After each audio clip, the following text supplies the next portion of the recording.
Olá, pessoal, boa noite a todos. Para quem não me conhece, meu nome é Dulce, né? Dulce Pontes. Eu trabalho no Tribunal do Sul de Pernambuco já há 11 anos.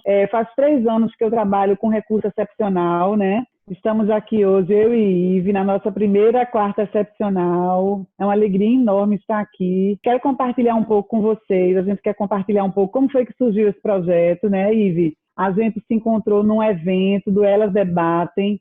A gente falou sobre recursos e Ive mostrou que também era muito interessada nessa questão dos recursos excepcionais. E aí foi justamente isso que, como eu sou muito apaixonada por esse assunto, e Ive também trabalha com recurso excepcional há muito tempo, a gente combinou de fazer esses encontros, sabe? Porque, de certa forma, como eu estou no polo mais fazendo as minutas de juiz e ela está como advogada, eu acho que a gente vai poder fazer debates muito bons aqui. O nosso debate hoje é justamente sobre a questão da reclamação, né, do não cabimento de reclamação contra a decisão de agravo, mas antes, Ive, se apresenta aí para o pessoal e a gente depois vai começando, discutindo aqui a questão. Olá, boa noite a todos. Eu sou Ive Malafaia, eu sou advogada e doutoranda em Direito Processual Civil pela PUC de São Paulo. Como a Dulce falou, nós temos aí uma área em comum de interesse, que é o gosto por estudar e por trabalhar com recursos excepcionais. E a gente achou que, como temos experiências e vivências distintas nessa matéria, seria muito interessante a gente poder abordar alguns temas e trazer essas visões distintas para vocês. Vou passar a palavra para a Dulce, para que ela comece a exposição do nosso tema de hoje. Isso, pessoal. Vamos lá, então. A gente escolheu para o nosso primeiro debate dessa quarta excepcional falar justamente sobre a decisão do STJ na reclamação 36476, né, que entendeu pelo não cabimento de reclamação contra a decisão proferida pelo Tribunal Local em agravo interno, né? E aí a gente vai falar um pouco desse assunto. Ive, eu não quero deixar isso, eu não quero me estender muito nesse ponto, tá? Mas eu acho importante, antes de entrar um pouco, porque a gente vai analisar aqui, pessoal, um pouco o voto da ministra Nancy e o voto dos outros ministros, né, para tratar um pouco da visão dos dois e tentar compreender esse posicionamento. Mas, assim, eu acho que, ainda que brevemente, vale a pena falar um pouquinho rápido o que é que aconteceu nesse processo, porque isso é uma coisa que a gente vive todo dia, sabe? Então, acho que é interessante para conseguir entender. O que é que acontece? A discussão na reclamação, né, foi sobre o cabimento ou não de reclamação em agravo interno. Aí, só dando um toquezinho aqui, como é que vem esse agravo interno, tá? O que é que aconteceu nesse caso? Era uma ação de cumprimento individual de sentença, né? E no tribunal, o tribunal terminou mantendo o entendimento que aplicou, discutir a questão de emissão, de diferença de ações, é um tema, tá? Então, o que é que aconteceu? O tribunal teve um posicionamento aplicando um tema, supostamente o tema 658, que a discussão é se é ou não esse tema, e no recurso especial, a parte alegou que a decisão do tribunal estaria violando a coisa julgada, que o pedido dele não foi de diferença de ações, foi de indenização, discutia mais ou menos isso, dizia que o tribunal deu uma coisa e ele queria outra. E aí, no recurso especial, o recurso especial simplesmente foi inadmitido com base no artigo 1030-1B.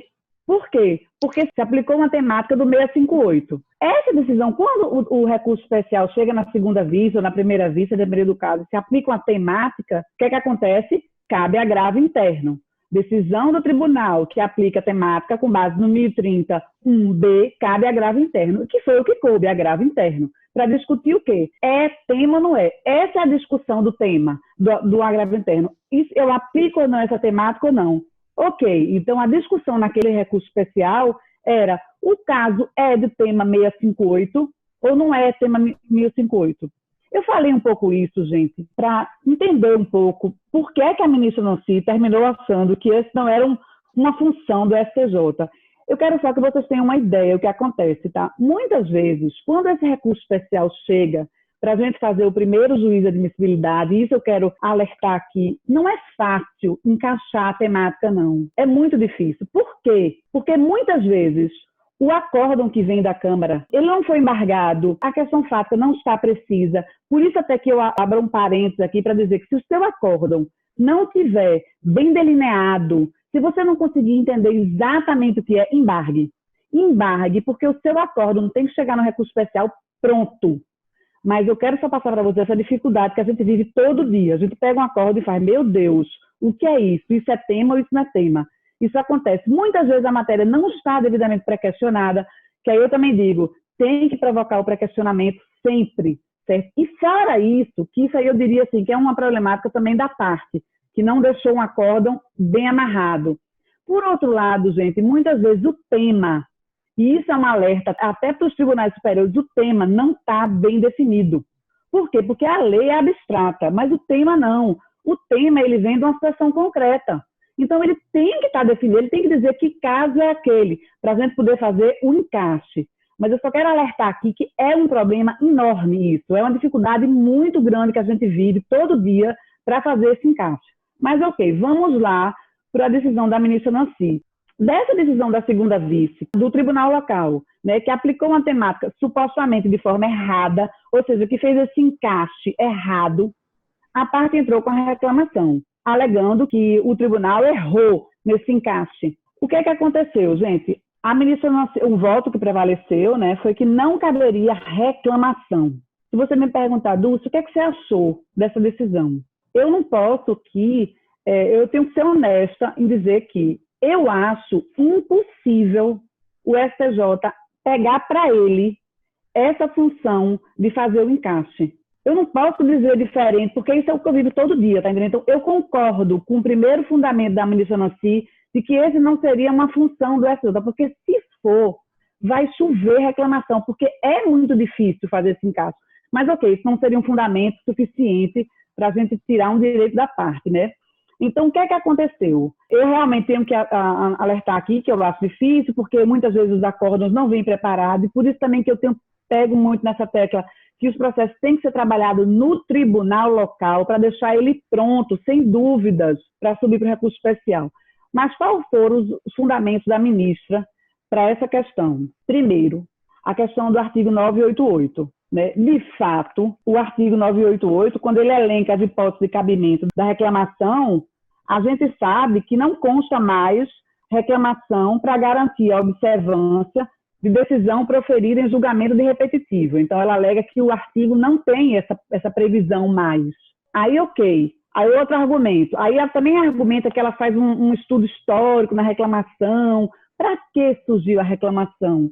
A reclamação surgiu para quê? Um instituto voltado para preservar a competência e a garantia da autoridade dos julgados, para preservar essa garantia. Então, assim, ela até faz esse histórico da evolução da reclamação, mas argumenta que não cabe. Primeiro, por quê? Por conta dessa questão de não haver previsão, né, no 988.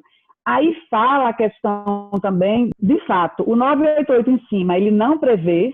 Por outro lado, gente, há realmente, no parágrafo 5º, né, quando ele trata das situações de inadmissão, né, não cabimento de reclamação, tem a questão quando esgotadas as instâncias ordinárias. Então, e eu confesso a você que, assim como a ministra Nancy, eu não sei te dizer o fundamento disso, sabe? O primeiro fundamento que eu poderia dizer, assim, Dulce, primeiro, eu acho inviável.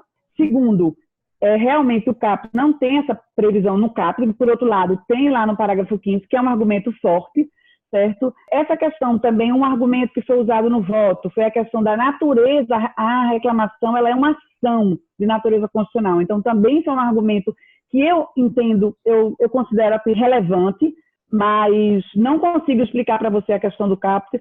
Outro argumento que foi utilizado no voto pela ministra Nancy foi a questão do argumento topológico, assim, como está delineado o artigo, porque, segundo ela argumenta, para entender pelo não cabimento da reclamação, ela até cita a Lei Complementar 95, de 98, que até foi uma lei que eu estudei bastante agora, quando eu fui fazer meu curso em emendas, de elaboração de emendas. E, de fato, pelo artigo 11 da lei, o que é que acontece? Não seria... A gente teria que olhar mais para o CAP, não para o parágrafo. É outro argumento que ela usa. E fala a questão do aspecto jurídico e político, que realmente, quando veio... A reclamação, ela é um instituto que veio primeiro, ele era previsto só regimental, né? Até outro dia eu vi uma aula e falava que é um instrumento que não vem da lei inicialmente, ele veio da jurisprudência do STJ, do STF.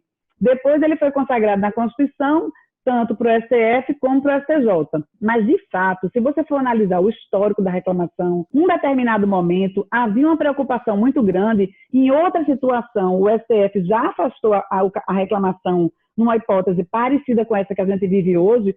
Por quê?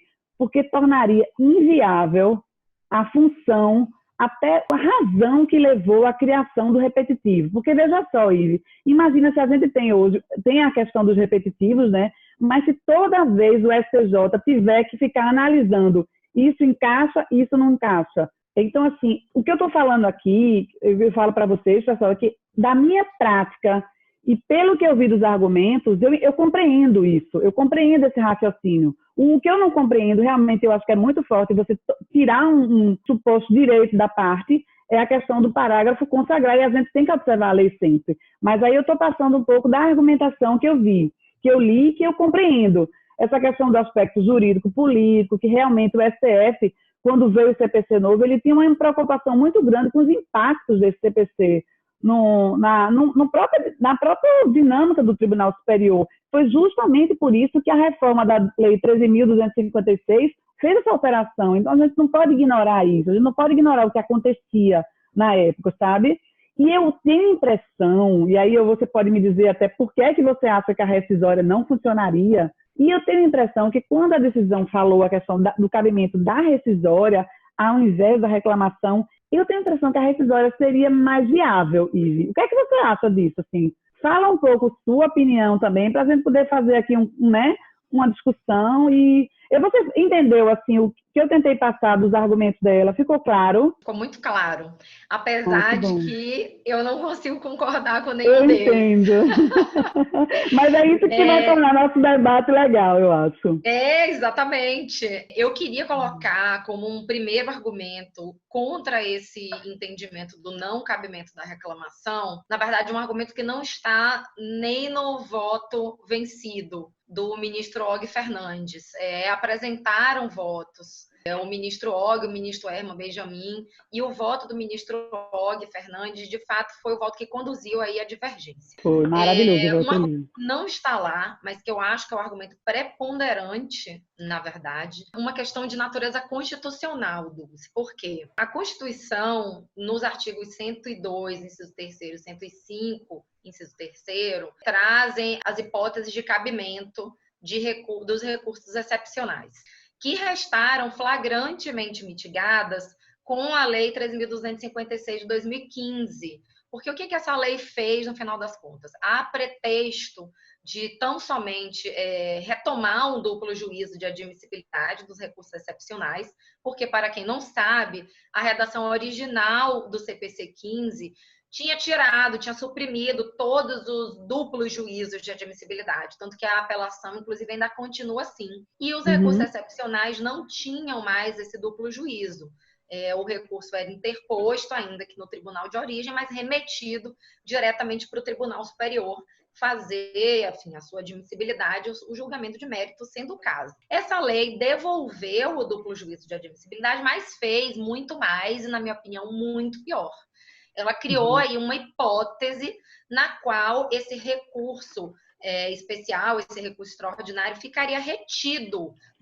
A parte não teria acesso à instância superior, que é justamente a previsão do parágrafo 2º do 1030, que diz que nas hipóteses dos incisos 1 e 3 do 1030, caberia apenas agravo interno para o órgão especial do Tribunal de Origem. E essas hipóteses, e aí me atendo mais à hipótese do inciso 1º, são as hipóteses nas quais o tribunal inadmite um recurso especial por entender que o acórdão recorrido está em consonância com alguma orientação firmada em recurso repetitivo, que foi exatamente o que aconteceu no caso da reclamação 36.476 de São Paulo, e nas hipóteses de inadmissibilidade de recurso extraordinário, ou por ter sido reconhecida a ausência de repercussão geral pelo STF, ou seja, a aplicação de um entendimento do STF, no sentido de daquela questão constitucional não ser relevante, não ter repercussão geral, ou ainda na hipótese de o acórdão recorrido estar em consonância com o julgamento de mérito proferido pelo STF no recurso extraordinário com repercussão geral reconhecida. Então, você tem essas três hipóteses nas quais, uma vez inadmitido o recurso especial ou extraordinário por, teoricamente, alinhamento com esses entendimentos vinculantes dos tribunais superiores, o seu acesso, o acesso do jurisdicionado, seria impedido. Então, eu vislumbro aí uma inconstitucionalidade dessa lei, que alterou o CPC, porque não poderia uma lei infraconstitucional limitar, restringir uma hipótese de cabimento, uma competência que foi constitucionalmente constituída. Esse é o primeiro problema aí, e nenhum dos votos abordou essa questão. E eu acredito que se a ministra Nancy tivesse que enfrentar essa questão, ela não conseguiria superá-la. Então, uma vez a gente tendo esse problema, e não sendo o caso ainda, como ainda não foi, de atacar abstratamente essa lei, qual seria a via escapatória que o jurisdicionado teria para acessar a instância extraordinária, como eu falei, cujo acesso não pode ser negado, exceto por alguma emenda constitucional. A doutrina se divide um pouco quanto ao que caberia aí desse acórdão do agravo interno. A professora Tereza Arruda Alvim, o professor Eduardo Alvim, o professor Dierle Nunes, o professor Cássio Carpinella Bueno, também, se não me engano, já disseram que caberia um novo recurso extraordinário para o Tribunal Superior por, enfim, violação aí à hipótese de cabimento, ou seja, uma violação, seja ao 102, inciso 3º, seja ao 105, inciso 3º. Uma outra parte da doutrina, e aí me veio como representante dos defensores dessa parte, o professor Fred Didier, entende que a reclamação seria um meio hábil para fazer esse distinguishing, posicionamento com o qual eu concordo. E por que eu concordo com isso? Porque o 988, inciso 1º do CPC, consagra o cabimento de reclamação para garantir a competência dos tribunais superiores. E eu vislumbro que, nesse caso, a retenção do recurso especial, extraordinário, pelo tribunal, no momento em que se nega provimento ao agravo interno e não se determina a remessa para o Tribunal Superior, existiria, sim, uma usurpação, uma avocação inconstitucional da competência desse Tribunal Superior.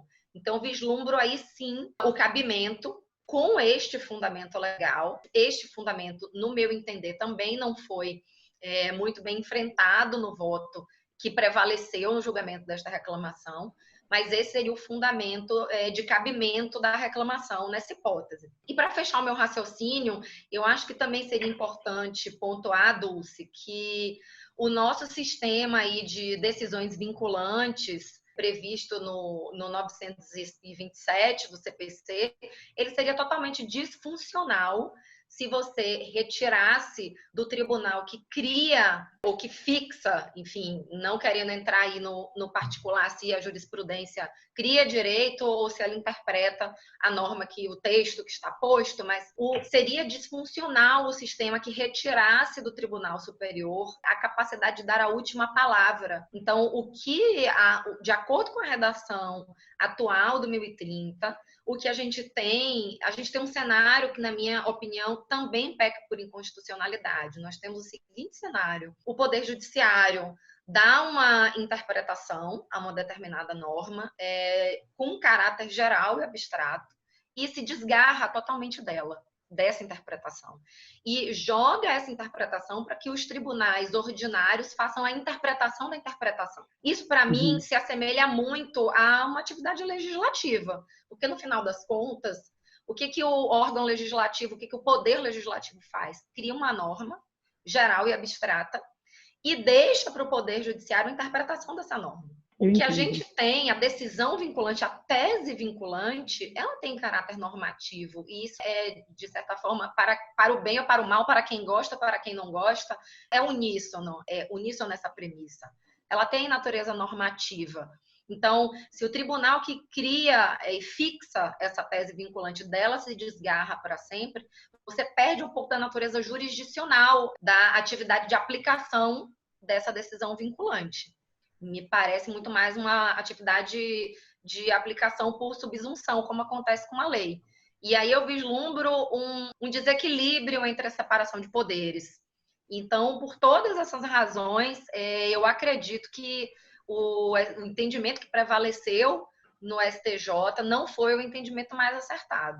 Entendo. E eu queria te fazer uma pergunta, já Tá. engatando a segunda. Eu até depois queria falar um pouco para você uma questão que eu acho interessante, até para endossar um pouco e reforçar aqui, deixar para o pessoal essa questão, que por mais, Ive, que eu continue achando, assim, na minha opinião, eu continuo concordando com a decisão do STJ, eu entendo o seu argumento.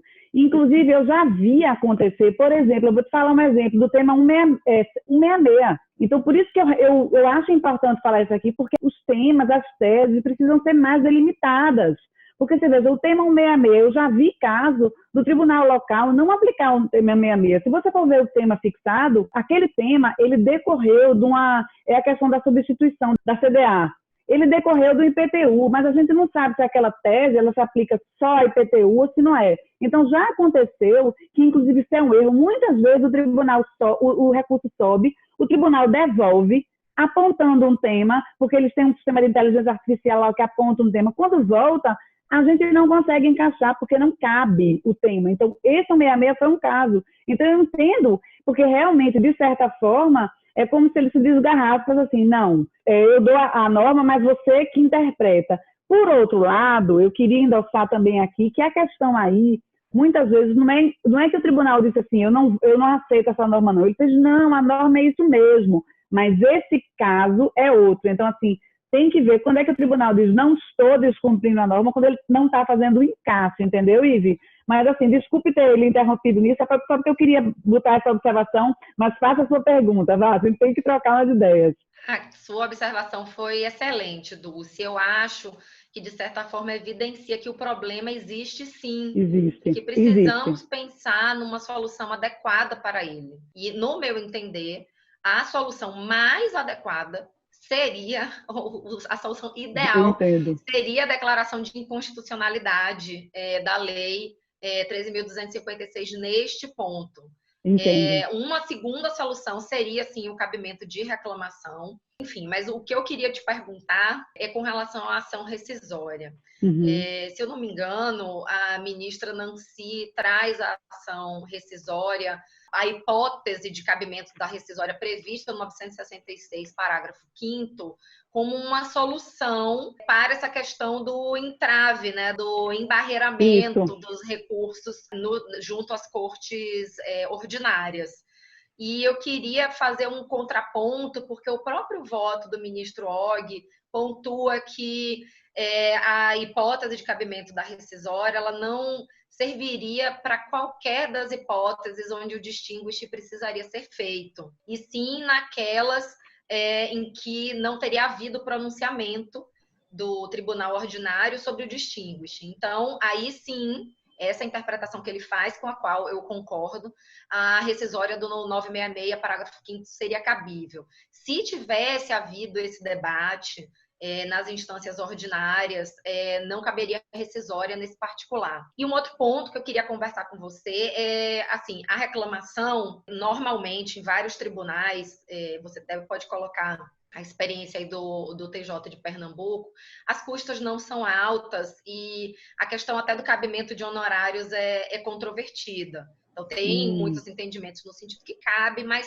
existem reclamações nas quais não são fixadas honorários. Então, você tem um custo, a princípio, baixo para fazer a reclamação. Ao passo que uma ação rescisória tem custas iniciais proporcionais ao valor que se dá rescisória, tem um depósito rescisório e tem honorários. Ou seja, você teria um custo muito maior para manejar uma rescisória do que manejar uma reclamação, que seria, no meu entender, mais um entrave. Mas eu queria saber a tua opinião, se a rescisória é essa carta na manga que a ministra Nancy colocou, ou se você também vê algumas dificuldades.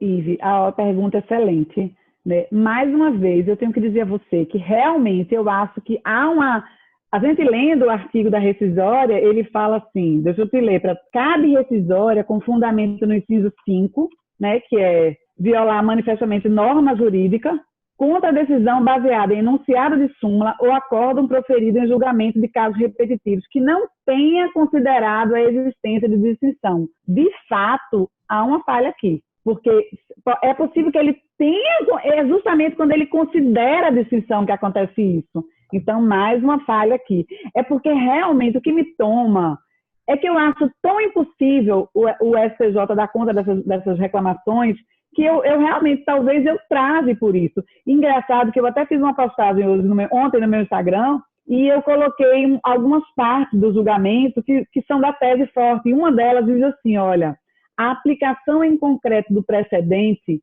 não está imune à revisão, que se dá na via recursal ordinária, até eventualmente culminar no julgamento no âmbito local do agravo interno de que trata o artigo 1030. Outra parte que eu destaquei, que eu achei interessante, a admissão da reclamação na hipótese em comento atenta contra a finalidade da instituição do regime dos recursos repetitivos, que surgiu como mecanismo de racionalização. Ive, eu vivo isso, então assim, eu não posso, eu acho que seria, realmente atentaria. Então esse é um argumento que, de certa forma, quebra um pouco o que você fala para mim, mas eu acho que é importante que fique claro todas as falhas, de um lado ou do outro, porque o que a gente quer aqui não é eu trabalho no tribunal, eu sonho com a prestação jurisdicional cada vez melhor, entendeu? Eu sou apaixonada pelo que eu faço, eu acho que a gente tem que dar a cada um que é seu. Então eu acho que tanto a gente tem que analisar as falhas da lei, a falha da prestação jurisdicional local, para que ela melhore, que não haja falhas nessas distinções, para tentar viabilizar. Mas eu concordo com os dois pontos que, assim, com essa questão que você fala, tanto do 988, parágrafo 5º, quanto do cabimento da rescisória, eu acho que eu apontaria a rescisória, mas eu tenho que admitir que eu acho que tem essa falha, entendeu? Mas, assim, eu acho que fica para as pessoas aí as ideias, para quem quiser também ler o voto, é muito legal, todos os votos são muito bons, e, assim, aí a pessoa vai tirar suas conclusões, né? O que a gente quer aqui, né, Ive, é passar um debate de um lado, do outro, e que cada um possa... Sim, fale um sim, nós pouco, queremos você. plantar as ideias, né? Isso, E pedimos, inclusive, que vocês, enfim, contribuam com o nosso debate. Se isso, quiserem mandar perguntas, eu e a Dulce estamos à disposição isso, para responder essas perguntas. Se quiserem, inclusive, isso. também sugerir temas para o próximo debate, Exato, a gente conta muito com a interação de vocês exatamente. conosco. E como eu tenho como... Ivy não tem ainda o Instagram dela, né? Ela vai ter em breve, eu sonho com isso, mas como ela não Estou tem sendo ainda, pressionada bastante para fazer um. quem quiser mandar a pergunta, a sugestão, a crítica, sabe? Pode mandar para o meu Instagram, que é o Direito Conduz Pontos. A gente vai responder, né, Ive? E a gente vai sempre mandar antes o tema do nosso encontro, vai ficar disponível no meu Instagram. Então, assim, é muito bom. Quem puder dar alguma ajuda a gente, né, Ive, será muito bem-vindo. Mas aí, Exatamente. vamos Esperamos encerrar por vocês hoje e no a gente... próximo encontro daqui a Exatamente, 15 dias. Nossos encontros, como a Dulce bem exatamente. colocou, são encontros Combinado. quinzenais. E nessa entre-safra, entre um encontro e outro, aguardamos aí o envio de perguntas e sugestões de temas. Exato. Boa noite a todos e muito obrigada. Obrigada, Ivy. Até a próxima, viu? Boa noite. Muito obrigada. Dulce, foi um prazer ter essa primeira conversa com você. Espero que façamos inúmeros outros encontros. Quartas Queria agradecer a excepcionais todos que nos maravilhosas. assistiram e Isso. até o nosso próximo encontro. Obrigada a todos. Foi ótimo, viu? Boa noite.